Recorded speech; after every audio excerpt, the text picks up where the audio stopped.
네, 첫 번째 출생전 장애 원인에 대해서 살펴보도록 하겠습니다.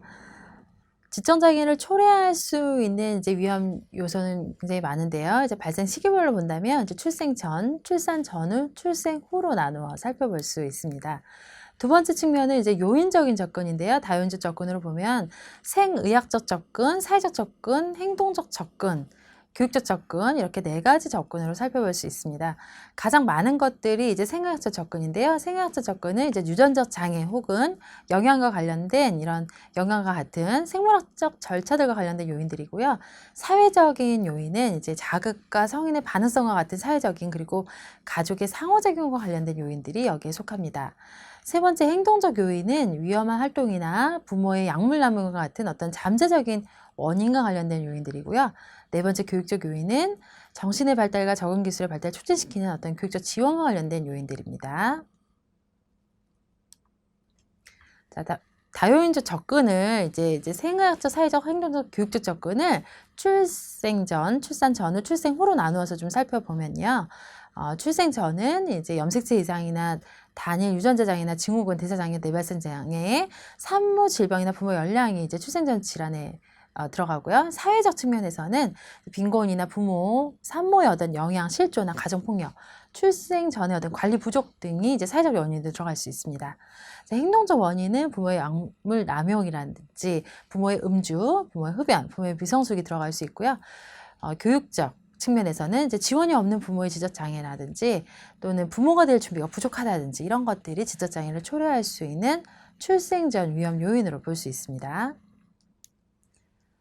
출산 전후에 이런 다요인적 접근을 보면요. 출산 전후는 이제 조산이나 출생 시 손상, 신생아 질환 같은 것들이 생의학적 측면이고요. 사회적 측면은 이제 출산 관리 소홀한 부분, 행동적 측면은 이제 부모의 양육 거부나 부모의 자식을 포기하는 것들, 교육적 측면은 중재 서비스에 대한 의뢰를 부족한 것들이 출산 전후에 들어갈 수 있습니다.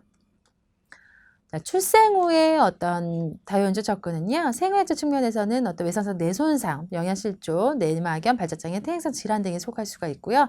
사회적 요인은 어떤 장애인 보호자와의 상호작용, 그리고 적절한 자극의 부족, 또 가정의 빈곤한 가정, 또 가정 내 만성적 질환이라든지 어떤 시설에 수용되어 있는 경우 이런 것들이 사회적 원인이 되겠습니다. 행동적 원인은 어떤 아동 학대나 어떤 가정 폭력, 어떤 사회 안전 장치에서 이제 부적절한 안전 조치를 받는 거, 사회적 발탈 같은 것들이 들어갈 수가 있고요.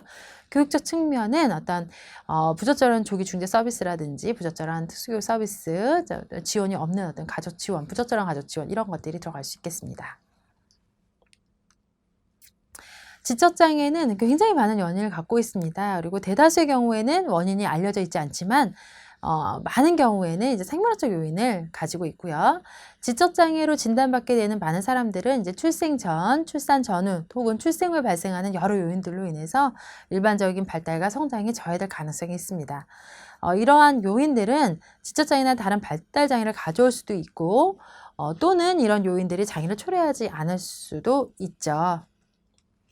예, 그래서 이런 원인들이 많이 있지만 이런 원인들, 요소들이 원인에 영향을 미칠 수도 있지만 또 영향을 미치지 않을 수도 있는 이러한 두 가지 측면을 동시에 가지고 있다고 볼 수 있습니다. 네. 지금부터는 조금 더 이제 유전적인 그리고 또 생물학적인 측면에서 관련된 것을 좀 더 살펴보려고 하는데요.